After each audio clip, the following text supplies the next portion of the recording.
5 o'clock. You know where your cocktail is? I know where mine's about to be. Right here. Because my name is Symons, Kevin Symons. And today's episode is all about martinis. It's 5 o'clock here in Southern California. Actually, it's 5 o'clock somewhere at any given time. We're going to make a witch's brew. Oh, this is going to be so much fun. You're going to love it. I need a good peanut butter banana sandwich. Oh, enjoy. Oh, I'll tell you what. I cannot think of a better cocktail at 5 o'clock than a martini. Oh, it's perfect for pre-dinner. It's perfect for your 5 o'clock wind down. It's so good. It's so simple, but it's complicated. I don't mean it's complicated to make. I mean that people who drink martinis tend to be very specific about what they like because there's so many things you can do with a martini. I mean, some people love to have gin. Some people say that a true martini is only with gin. I don't happen to agree with that because I like my martinis with vodka. Okay? Really good vodka. In fact, whether you decide to go with gin or you decide to go with vodka, make it a good vodka. Make it a good quality gin because really, this is predominantly what's in a martini, right? People also like specifics about their martinis. They want no vermouth, or they want extra vermouth, or they just want a spritz of vermouth. Maybe they like it dirty. What does that mean? That means you put some of the olive brine in there, some of the olive juice in the martini, give it a little bit of saltiness. Some people like olives in their martini. Some people like a twist. There's all different kinds of choices, but you know what the bottom line is? Make it the way you like it because you're the one that's going to be drinking it. So today I'm going to show you the way I like my martini. As I told you, I like vodka. And as I've mentioned before, I used to bartend many years ago. And this is how I always made my martinis. And I don't remember any complaints. So here's what we're going to do. I'm going to show you how to go about this the way that I like it. Again, you can tweak it however you like it. First thing you want to do is have an ice cold martini glass, chilled. Put some ice in there, put some water in there, and really get this guy cold because the last thing you want to do when you make a nice, frothy, ice cold martini is to put it in a warm glass. Makes no sense. So you want a nice cold glass because you're going to have a nice cold martini to go in there. And I like there to be a little bit of frothiness of ice on the top of my martini. Now, that's because I like them shaken. I've heard about that before too. The James Bond films should be shaken or stirred.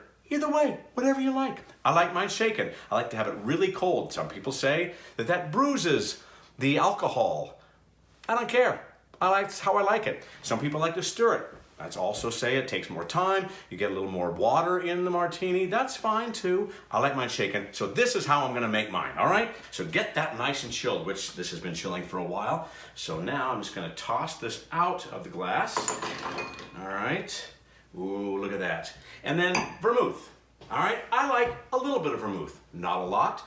This is dry vermouth, extra dry vermouth. This is what you want as your vermouth in the martini, the extra dry. Okay, and you're gonna put in, this is what I do. I put in just a little bit in the glass, just a little bit, maybe half an ounce at the most, quarter of an ounce. And then you just swirl it around.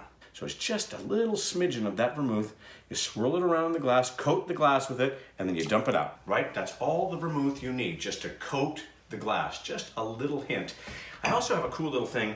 This is a vermouth atomizer. You can get this in a lot of different stores. And it's kind of cool because it just sprays a little bit of vermouth right in your glass. And that's really all you need. It really is. But if you like a little more, put in a little bit more. Then you're going to take your fabulous vodka or your gin, whatever you like, and going to pour 2.5 ounces of vodka. There's 1.5. And then the other side of the jigger is 1 ounce. So that gives you 2.5 ounces of delicious vodka. Okay?